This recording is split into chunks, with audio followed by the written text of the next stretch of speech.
എന്നാണ് അവർ പറയുന്നത്. അതിന് ആധാരവുമുണ്ട്. കാരണം നിരന്തരം ഈ മേഖലയിൽ ഇങ്ങനെ അപകടങ്ങൾ സംഭവിച്ചുകൊണ്ടിരിക്കുന്ന ഒരു സാഹചര്യമുണ്ട്. അതുകൊണ്ടാണ് അത്തരത്തിലുള്ള ഒരു പരാതി അവർ ഉന്നയിക്കുന്നത്. എന്താണ് നിങ്ങളുടെ പരാതിയുടെ അടിസ്ഥാനം? ഞങ്ങൾക്ക് ഈ റോഡ് പണി തുടങ്ങിയപ്പോൾ തന്നെ ഞങ്ങൾ പ്രശ്നങ്ങൾ അവതരിപ്പിച്ചിട്ടുള്ളതാണ്. പല പ്രാവശ്യം MLA MP എല്ലാവരും വന്ന് കണ്ടിട്ടുണ്ടെങ്കിലും റോഡ് നേരായി പോകുന്നവർ ഓരോ മഴക്കാലത്ത് വന്നിട്ട് ചെറിയ തോതിലൊന്ന് ഗ്രിപ്പ് ഇടുക മാത്രമേ ചെയ്യുന്നുള്ളൂ. ഈ റോഡ് പൊളിച്ച് പണിതാൽ മാത്രമേ ഇതിൻ്റെ ഇത് മാറുള്ളൂ. അപകടങ്ങൾ ഇഷ്ടംപോലെ സംഭവിച്ചിട്ടുണ്ട്, മരണങ്ങൾ ഇഷ്ടംപോലെ സംഭവിച്ചിട്ടുണ്ട്. ഓരോ മരണത്തിന് ഞങ്ങൾ വെറുതെ വാക്കാലെ പറയുന്നല്ല, ഇതുപോലെ പ്രതിഷേധം നടത്തിയിട്ടില്ല. ഇത് വേറെ ഷോ കാണിക്കൽ മാത്രമല്ല, ഇത് തീരുമാനം എടുക്കാൻ വേണ്ടിയിട്ടുള്ള കാര്യത്തിലാണ് ഞങ്ങൾ ഇറങ്ങി തിരിച്ചിരിക്കുന്നത്. തീരുമാനം എടുത്താൽ ഞങ്ങൾ പൊക്കോളും. എല്ലാവരും ബ്ലോക്കായി കിടക്കുന്നുണ്ട്. ഞങ്ങൾ മുടക്കാൻ വേണ്ടിയിട്ട് അതിൻ്റെ ഇത് മുടക്കാൻ വേണ്ടിയിട്ടല്ല, ഇത് തീരുമാനം എടുക്കാൻ വേണ്ടി. ഇനി ഒരു മരണം അവിടെ കാണാൻ പാടില്ല, അതിന് വേണ്ടിയിട്ടാണ്. എന്താണ് നിങ്ങളുടെ ആവശ്യം? ഞങ്ങൾ റോഡ് ആദ്യം പൊളിച്ച് പണിയണം, ക്ലിയർ ആയിട്ടുള്ള രീതിയിൽ പൊളിച്ച് പണിയണം. അല്ലാതെ വേറെ ഗ്രിപ്പ് ഇട്ട് പോയിട്ട് ഒരു കാര്യമില്ല. മഴ ഉറപ്പ് ലഭിക്കണം. അതെ, അതിനൊരു ഉറപ്പ് ലഭിക്കണം. അത് വാക്കാലെ പോരാ, നല്ല രീതിയിൽ ഒരു ഉറപ്പ് വെച്ച് ഞങ്ങൾ പൊക്കോളം വിടുന്നു.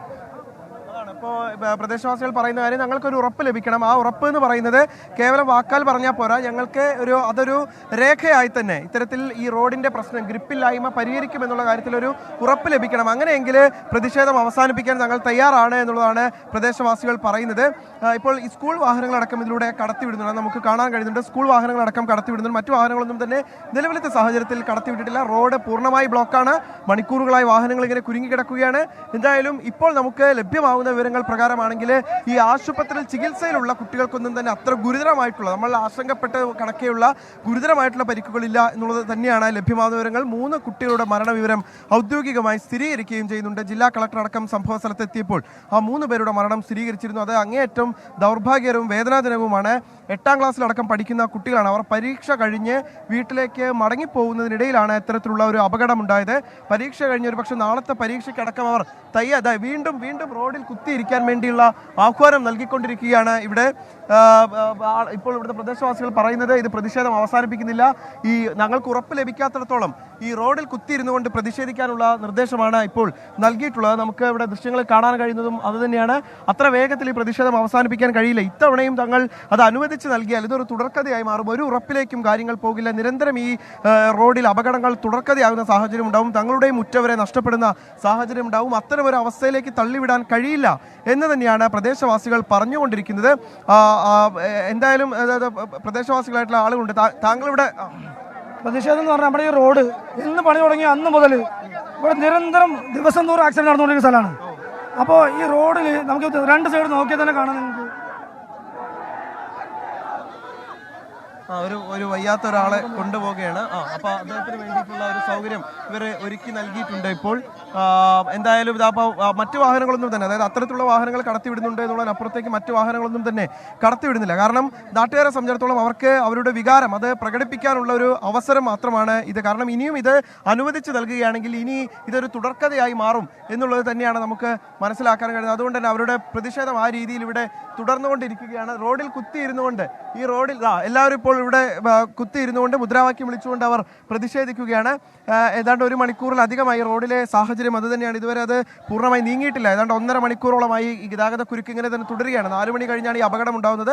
അപ്പോൾ മുതൽ തന്നെ ഈ റോഡിന്റെ അവസ്ഥ ഇത് തന്നെയാണ്. ഇതിലൂടെ വാഹനങ്ങളൊന്നും തന്നെ വിവരങ്ങൾ നൽകിക്കൊണ്ടിരിക്കുന്ന സംഭവ സ്ഥലത്ത് നിന്ന് നാട്ടുകാരുടെ വലിയ പ്രതിഷേധം ഉണ്ടാകുന്നു. അവരിപ്പോൾ ഈ സ്കൂൾ വാഹനങ്ങൾ മാത്രമാണ് കടത്തിവിടാൻ അനുവദിക്കുന്നത്. ബാക്കി യാത്രക്കാരുടെ വാഹനങ്ങളൊന്നും കടത്തിവിടാൻ അനുവദിക്കാതെ റോഡിൽ കുത്തിയിരുന്നുള്ള പ്രതിഷേധത്തിലേക്ക് കടക്കുകയാണ്. 4 മരണമാണ്. 4 വിദ്യാർത്ഥികൾക്കാണ് ദാരുണാന്ത്യം ഉണ്ടായിരിക്കുന്നത്. 3 മീറ്റർ വീതിയുണ്ട് കുട്ടികളെ കൊടുക്കരുത് നടക്കും. നിങ്ങൾ ഈ റോഡ് ഉണ്ടാക്കി വെച്ചിട്ടുണ്ട്, എവിടെയെങ്കിലും ഒരു തേരോട് ചാലുണ്ടാക്കി വെച്ചിട്ടുണ്ടോ? പലവടം ചാലുണ്ടാക്കി ആകാശത്ത് കൂടെയാണ്, വെള്ളം മുഴുവൻ റോഡിലാണ്. ഈ റോഡ് വഴുക്കിയിട്ടാണ് ഈ സംഗതി ഉണ്ടാകുന്നത്. നിങ്ങൾക്ക് അറിയോ? പിന്നെ നിങ്ങൾക്കിവിടെ മുഖ്യമന്ത്രി ഇവിടെ വരുന്നു പറഞ്ഞോ, അയാൾ വരെ ഇഷ്ടം പോലെ പോലീസ് വരുന്നുണ്ടല്ലോ. എവിടെന്നാ ഈ വരുന്നതൊക്കെ? അല്ല, ഒരു മുമ്പത്തെ കാലല്ല, ഇപ്പോഴത്തെ കാര്യം ഞാൻ പറഞ്ഞത്. ഇപ്പോഴത്തെ കാര്യം പറയുന്നത് ഞാൻ പറയുന്ന കാര്യം പറഞ്ഞു. ഞാനൊരു കാര്യം പറഞ്ഞോട്ടെ, വളരെ സിമ്പിൾ ആയിട്ടുള്ള കാര്യം പറയുന്നത്. ഒരു മിനിറ്റ്, കുട്ടികൾക്ക് വേണ്ടിയിട്ടാണ് ഈ പറയുന്നത്. നല്ലൊരു ഫുട്പാത്ത് ഉണ്ടെന്നുണ്ടെങ്കിൽ കുട്ടികളെ കൂടെ കയറി നടക്കും. ഇവിടെ അവിടെ ഫുട്പാത്ത് ഉള്ളത് ഒന്ന് പറഞ്ഞു തരുമോ? അല്ല, നിങ്ങൾ പറഞ്ഞു, ഞാൻ പറയും. അല്ല, പറയൂ, ഓക്കെ, മനസ്സിലായി. വളരെ സിമ്പിൾ ആയിട്ടുള്ള കാര്യം ഞാൻ ചോദിക്കുന്നുള്ളൂ. ഒരുപാട് ഒരു കാര്യമില്ല. എന്തായാലും അവര് 1 കൊല്ലം മുമ്പ് ഇവിടെ ഇതുപോലെ ഒരു ലോറി മറിഞ്ഞു. അന്നും ഇതുപോലെ നാട്ടുകാർ തന്നെ രക്ഷിച്ച് ഇതിന്റെ ഈ ബസ് സ്റ്റോപ്പിൽ വന്ന് മറിഞ്ഞത് വീഡിയോ അടക്കം ഉണ്ടായിരുന്നു. അന്ന് ഡിവൈഡർ കൊണ്ടെന്ന് വെച്ചു, 4 ആണി വെച്ചിട്ട് ഒരു വെൽഡിംഗും വെച്ചിട്ട് ഡിവൈഡർ വെച്ചു. ആ ഡിവൈഡർ വണ്ടി തട്ടിയിട്ട് തന്നെ ഡിവൈഡർ പോയി. ഒരു 15 മിനിറ്റ് വണ്ടി കുട്ടികളെ വിടാൻ വൈകിപ്പോയി സ്കൂളുകാർ. അതുകൊണ്ട് മാത്രം അന്ന് ഒരുപാട് ജീവൻ ഈ ബസ് സ്റ്റോപ്പിൽ രക്ഷപ്പെട്ടു. ഇന്നതല്ല, ഇന്ന് ഒരുപാട് ജീവൻ പോയി. എക്സാം നടന്നുകൊണ്ട് മാത്രം അന്ന് കടകൾ കുട്ടികൾ കുറവ്, ബൈക്ക് മാത്രമാണ് കൂടുതൽ കുട്ടികളുണ്ടാവും. ഒരവട്ടിയില്ല, ഒരു ജംഗ്ഷനിൽ മാത്രമല്ല, അത് നിങ്ങൾ ജസ്റ്റ് ഒന്ന് നോക്കിയാൽ മതി എവിടെയുള്ളതെന്ന്. കുട്ടികൾക്ക് നടന്നു പോകാനുള്ള ഒരു ആവശ്യം ഞങ്ങൾ ചോദിക്കുന്നുള്ളൂ. അത് ഞങ്ങളിപ്പോൾ ഈ കോടിക്കണക്കിന് മുക്കിയിട്ടുണ്ടാവും. ആ മുക്കിയത് കുറച്ചെടുത്ത് ചെയ്തുകൂടെ? തോനൊന്നും ചോദിക്കുന്നില്ലല്ലോ. ഒരു ഫുട്പാത്തും കൂടി ഞങ്ങൾക്ക് ഇടാൻ പറ്റില്ല, പിന്നെ എന്തിനാ ഇപ്പോൾ ഹൈവേ ചെയ്യാൻ നിൽക്കണം നിങ്ങൾ? അതാണ് ഇവർ ചോദിക്കുന്ന കാര്യം, ഒരു പ്രസക്തമായിട്ടുള്ള കാര്യം തന്നെയാണ്. അതായത് ഒരു ഫുട്പാത്ത് ഉണ്ടായിരുന്നെങ്കിൽ ഒരു പക്ഷേ ആ കുട്ടികൾ അതിലൂടെ കടന്നു പോകുമായിരുന്നു, അതുപോലും ഉണ്ടായിരുന്നില്ല. അതാണ് ഇത്ര വലിയൊരു റോട്ടിൽ കൂടെ നടത്ത് ഇവിടെ നമുക്ക് നടക്കാൻ പറ്റില്ല. റോട്ടിൽ കൂടെ നമ്മളൊന്ന് അന്നെ അല്ല അത് വേണ്ട. കാരണം അതുണ്ട് പറഞ്ഞാല് നിങ്ങളിപ്പോ ഞങ്ങൾ പറഞ്ഞു ഒരു മുഖ്യമന്ത്രി വരികയാണ്, അല്ലെങ്കിൽ ഒരു വേറെ ഏതെങ്കിലും ഒരാൾ വരികയെന്ന് വെച്ചോ, എല്ലാ ജംഗ്ഷനിലും പോലീസിൽ നിർത്തും. ഒരു സ്കൂൾ ടൈമിൽ ചെറിയ കുട്ടികളാണ്, ഈ കുട്ടികൾക്ക് എങ്ങനെ മനസ്സിലാകും?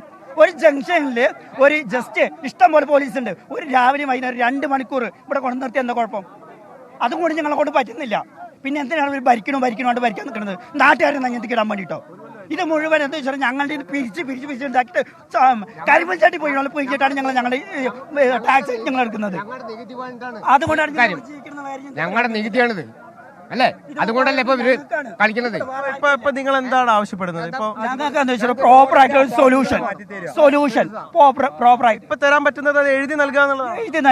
എഴുതിയിട്ട് ഞങ്ങൾക്ക് തോന്നുന്നുണ്ട്, എഴുതി തന്നെ ഞങ്ങൾക്ക് ചെയ്യുന്നുണ്ടോ? ഇത് അപ്പൊ എന്ത് ചെയ്യണം? ഒരു കാര്യം കൂടി പറയാം. നിങ്ങൾ 2 ദിവസം അല്ലെങ്കിൽ 3 ദിവസം ഈ അപകടത്തിൽ നാട്ടുകാർ വലിയ പ്രതിഷേധം ഉയരുന്നുണ്ട്. സ്ഥിരം അപകടം എന്നതാണ്, ആ റോഡിന്റെ നിർമ്മാണത്തിൽ അടക്കം പിഴവുണ്ട് എന്നതാണ് അവർ ആരോപിക്കുന്നത്.